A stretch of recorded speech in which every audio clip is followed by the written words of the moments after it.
Problema mo rin ba ang nesting materials? Isa ka ba sa nahihirapan kapag nagbe-breed ng mga ibon dahil wala kang magamit na nesting material?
So kung katulad kita na namumroblema sa nesting materials, para sa'yo ang video na ito.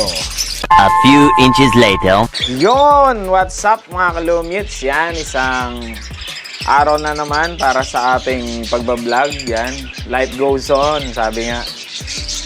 So, ang topic natin ngayong araw na to ay regarding sa mga namumroblema sa mga nesting materials sa ating pagbe-breed ng mga ibon, dahil ito ay isa sa pinaka-importante na dapat meron tayo kapag nagbe-breed tayo ng mga ibon, kasi dito nakasalalay yung paglilimlim nila para hindi mabasag yung mga ibon, tapos kung nagpisa naman ay hindi masasakang or mas-play legs. Yan, kaya napakalaki ng ginagampanan tungkulin ng nesting material sa ating pagbe-breed.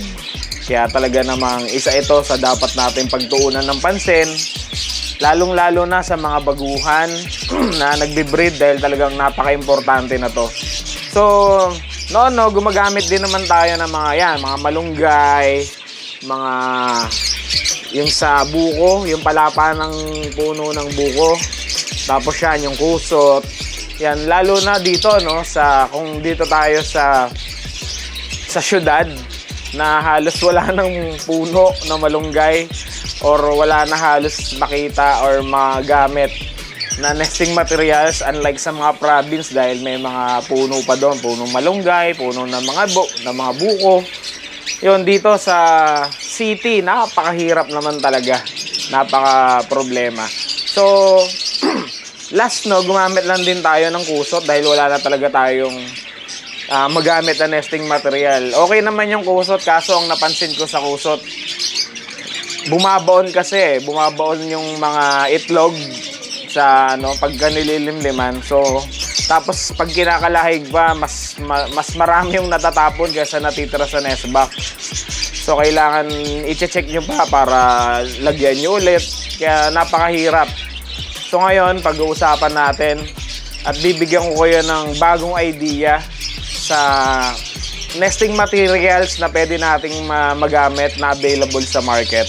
So pero yan, bago tayo mag-start, Mag-shoutout muna tayo ng mga kaibigan natin na walang sawang sumusuporta at tumututok syempre sa ating channel. Yan, shoutout po kay Totoy Golem. Yan, magandang araw po. Nandiyan din si Gerardo Concho. Yan, shoutout po. Kay Arvin Digia. Yan, shoutout. Kay Wilfredo De Leon. Yan, kaibigan natin to. Si MW Aviary from Calamba. Yan, mga tropa tips natin to. Shoutout po sa inyo. Kay Rog Cisco Place, yan, maraming salamat po. Very informative daw yung mga vlogs natin, kaya maraming salamat po sa pagsuporta. At kahit pa paano ay may naibibigay kami sa inyong tips and ideas sa mga vlogs po natin, kaya maraming salamat po. Kay Jobert Casaljay TV, yan, shoutout daw. Kaya maraming salamat po sa patuloy na pagsuporta nyo po sa Low Mutes TV. Nandiyan din si Team Layas TV. Oh, mukhang palayas-layas lang doon, sir. Shoutout po sa inyo. Yan, kaibigan din natin to. Nanalo na rin to sa ating mga free raffle natin. Kay Edward Anthony Vasquez. Yan, from 13 Martires, Cavite. Yan, shoutout po. Nandiyan din si Zach Santos. Yan, shoutout po. So yan lang muna po ang shoutout natin para sa araw na to. At pag-uusapan muna natin ang kahalagahan ng ating topic ngayong araw na to. Siyempre, ang nesting materials. So, isa ka ba talaga sa nahihirapan? Talagang halos... Napansin ko kasi sa pagbibreed ng ibon, medyo... Parang hindi kumpleto yung cycle nila sa breeding kapag hindi sila nagne-nesting. Kung hindi maganda yung nesting nila sa loob, kasi kung mapapansin nyo, yung mga breeder, inaayos talaga nila eh. Kung yung nest nila, bago sila mangitlog, meron dyan halos punuin na yung loob ng nest box nila. Halos hindi mo na makikita pag nag-itlog. May mga ganong breeders eh. So, napansin ko yun sa mga breeders ko. Nung wala silang nesting materials, napaka-tamad nilang mag-itlog kahit mga proven breeders naman. Unlike before na marami akong nakukuhang malunggay or yung palapa ng nyog, talagang hindi pa bumababa yung mga inakay, nangingitlog na agad. So lately, na halos wala na tayong magamit, kusot lang yung nagagamit natin. Sa 40 ko sigurong breeder, wala pang 10 yung nag-iitlog, diba? Tapos nag-iitlog man, may nag-i-splay legs. Ngayon lang ako nakaranas nun, na before talaga hindi ako nagkakaroon na splay legs sa mga inakay dahil talagang kompleto ako sa mga nesting materials. Ngayon na lately na pinutol na yung tinanim ko dating malunggay, ayun na, nagkaroon na ako ng problema sa breeding. Ang tamad ng mangitlog. Kung magpipisa man, nagkakaroon ng splay leg sa mga inakay. Kaya talagang napakahirap ng walang nesting material. So, eto na. Ipapakita ko na sa inyo at ipapakilala ang bago nating natuklasan na nesting materials, alternative na nesting materials na pwede natin gamitin sa ating mga ibunan, sa ating pag-breed. So, pakita na natin. Mag-out muna tayo. And out!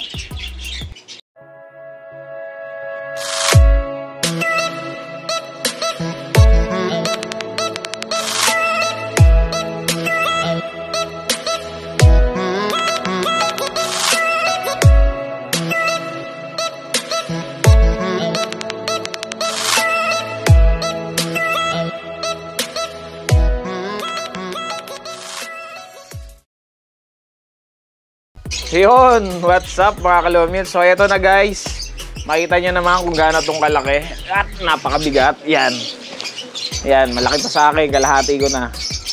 Kaya bumili tayo nito online. Yan, makikita ko sa inyo mamaya kung ano to. Approximately 7 kilos. Ito kaya napakarami. Ang bili ko dito kasama na shipping nasa almost 1,000 pesos, pero napakarami na nito. Baka kahit mahigit 50 breeders kaya nitong lagyan na nest box. Pero wag lang siguro yung sobrang laking nest box.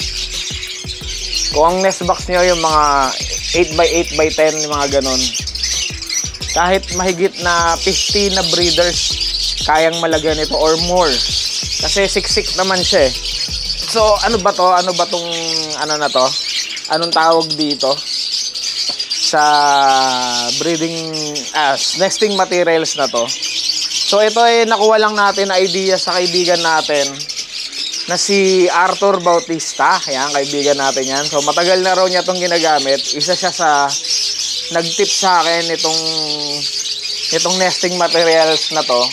Kasi sinabi ko sa kanya, pre, nahihirapan ako sa nesting materials kasi every time na magbe-breed na ulit yung mga ibon natin, medyo hirap tayo sa makakuha ng nesting materials dahil nga halos wala na tayong mahingian. Lahat na ng tropa natin na mayroong mga malunggay na hingian na natin, siyempre nauubos na yung mga puno ng malunggay, kaya kailangan talaga natin itong alternative na to. So ang tawag dito ay Haystar. Yan, Haystar grass. Yan, so sa Tagalog parang dayami. Yan, dayami yung ano na to. Yung yan, papakita ko sa inyo. Yan, kung makikita nyo dyan, isang malaki to eh.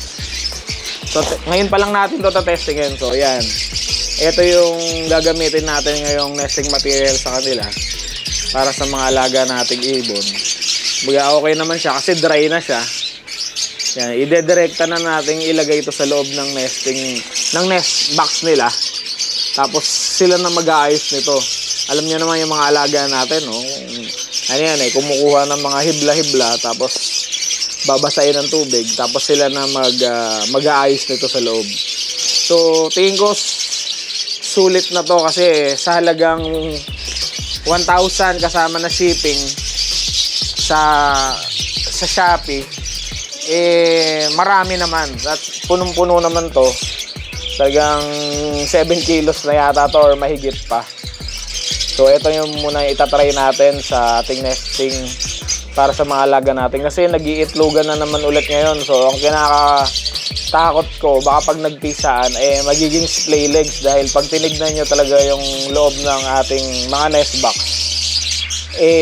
yung mga kusot itinatabi lang nila. So yung part na merong itlog, kukunti lang yung kusot, kaya for sure kapag napisa yun at nilimliman nila syempre yung mga inakay nila, makukupi or may splay legs dahil walang nakakapitan. So yun naman yung yun yung number one purpose nito ng mga nesting materials, para ma-maintain yung temperature, yung warm temperature sa loob ng nest box nila. Tapos para hindi mabasag yung mga itlog na nililimliman at syempre hindi makupi yan or hindi maipit ng yung mga inakay kapag napisa na. Syempre nililimliman pa rin yan kapag maliliit pa yung inakay, kailangan pa rin nila ng init ng katawan ng kanilang parents sa loob. Kaya napakalaki ng ginagampan ng papel ng mga nesting materials natin. It will serve as yung ma-maintain yung warm sa loob ng nest box, tapos may makakapitan yung mga inakay para hindi sila ma-splay legs. Ganun yun kasi kung wala silang nesting materials, yung mga inakay na yan, kapag nilimliman sila ng mga magulang nila, ang tendency niyan syempre bababa silang ganyan, yan, gaganon yung paa nila. So habang tumatanda sila, yung mga paa nila nagiging flat na. Unlike kapag may nesting, may absorber, kumbaga may absorber ng pressure yung pinaka floor ng kanilang nest box. So hindi sila gaganon, ganon lang ulit, ganon pa rin yung paa nila kasi may mga nakakapitan sila hanggang sa lumaki sila. Kaya na-maintain yung posture ng bones nila habang lumalaki at lalo pag tumitibay yung bone structures nila. Kaya lagi yung tatandaan, napaka-importante ng nesting materials para sa mga alaga nating ibon. Yan. So kailangan nyo talaga. Ganoon naman sa hobby naman natin, kailangan na ibigay natin talaga lahat ng mga pangangailangan nila medyo masakit lang yung mga prices ngayon at halos hindi na tayo makabenta, matagal na. Actually, hindi naman talaga tayo nagpo-post ng mga pambenta dahil sobrang busy nitong mga nakaraan. So yun lang, at least nabigyan ko kayo ng idea na kung nahihirapan po kayo sa paggamit ng mga nesting materials, isa po ito sa pwede kong i-suggest sa inyo.